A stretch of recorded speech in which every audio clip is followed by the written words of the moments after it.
Yeah, so this is the newest hot shop on planet Earth, and this is in Qualicum Beach on Vancouver Island. And come on in and check us out. We're here in a retirement community, so we're getting all the people out of their walkers and onto skateboards. It's been amazing.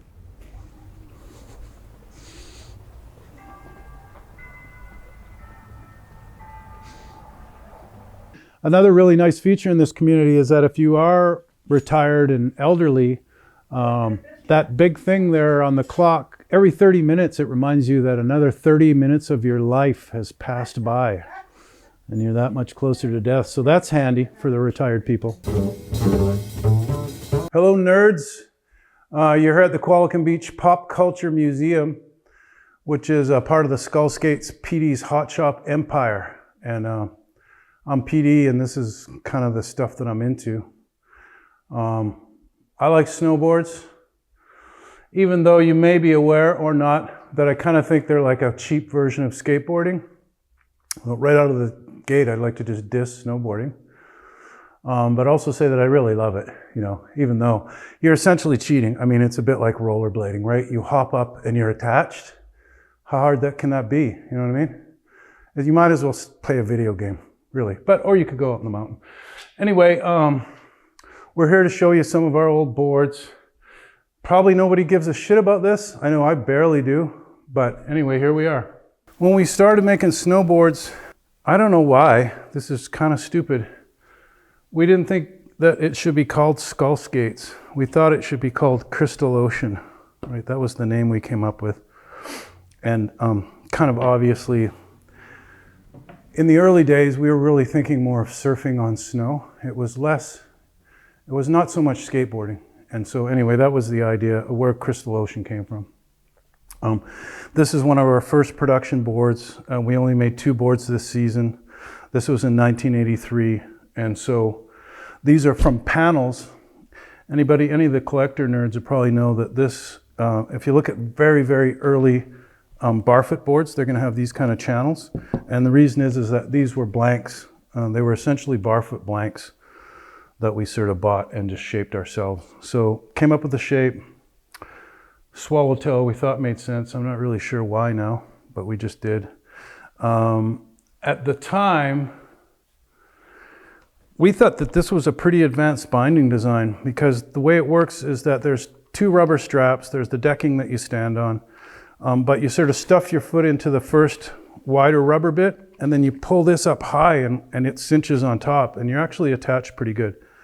But not so good that you didn't have to still skateboard and try to stay on. And that was sort of, in my mind, the kind of golden era of snowboarding because you weren't really attached. You know what I mean? You kind of were, but not really. And so when it moved to this kind of binding, which is commonly known as the high back binding, and these are our early bindings. Designed by this guy named Jeff Grell, who had a company called Flight Snowboards. Did I get the information right? Is that Jeff Grell? Some cat from Flight Snowboards. He made these for us. This is a board from around 1986. This board was shaped by us and manufactured by, can't think of the dude's name now, but he used to work for Avalanche, and he had a little prototype factory in his garage in Tahoe, and he made a few of these for us. But back to the binding thing, here's what was kind of weird. We got these bindings, you know, and we got on our boards and we put them on and we just went, oh my God, this sucks. You have to pick one stance? That's insane. And if anybody who's ever skateboarded or surfed knows that you're constantly adjusting your stance, like constantly, right? That's the deal. So 2 things that we thought were really whack about high back bindings was, first of all, it's too easy, man. You just hop up and the shit's attached. But also, like, how do you... Yeah, and anybody who's done a lot of snowboarding, you know, when you're locked into one position, it kills the knees. And anyway, we weren't really having it, even though we were part of it. So that's kind of funny.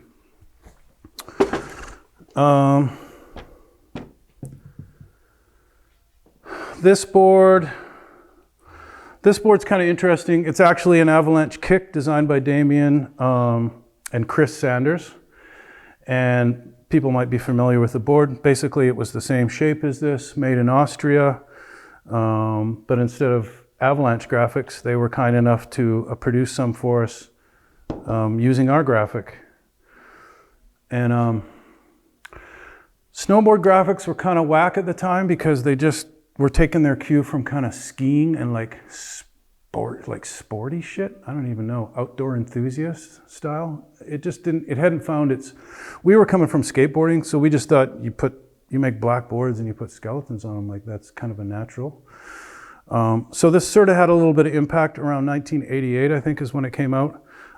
Just because aesthetically, again, if you've ever seen the avalanche kick, you'll see that they look very different, mostly because of the graphic. And as we all know, graphics are the most important thing in any functional machine that you're riding. Here's a hint, I'm being facetious. So this board here is a board that came out around, I have no clue, but I'm gonna guess, shit, I don't know. What shape does that look like to you guys? 91 or something? Anyway, this is an early 90s board. Could be 90, I have no clue. This was pressed by Powder Stick.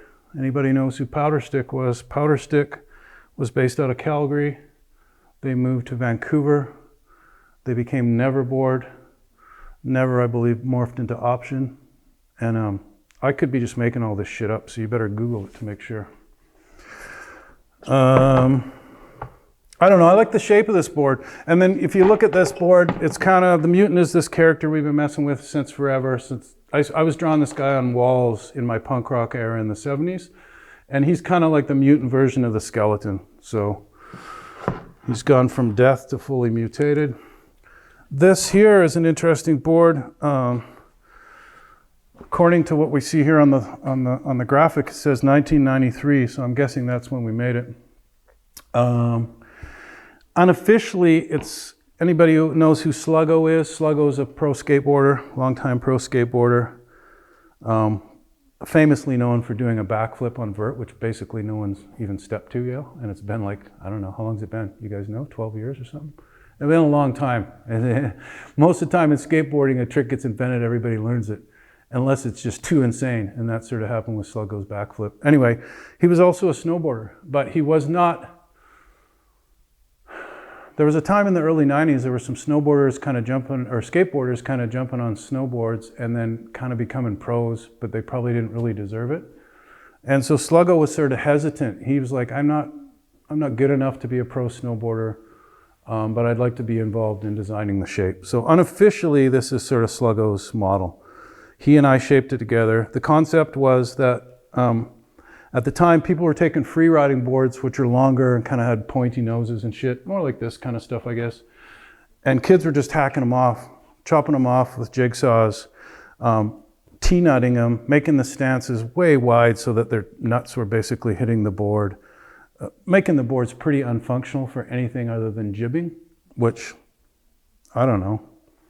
What is jibbing? You know, I poked my nose and it hit a log. Woo woo. Anyway, fuck, am I ever bitter, eh? It's ridiculous. Anyway, I never got into the jib thing. So we thought, okay, why not make a board that's already like that? So that's what we did. Fuck, this is boring. Okay, so Neverboard was an interesting deal. So there was a guy behind it who was the money guy, I think, named Niels. Nice enough cat. Basically designed overpriced furniture, and fucking guy tried to give me a lesson in marketing, and I just had to fucking laugh.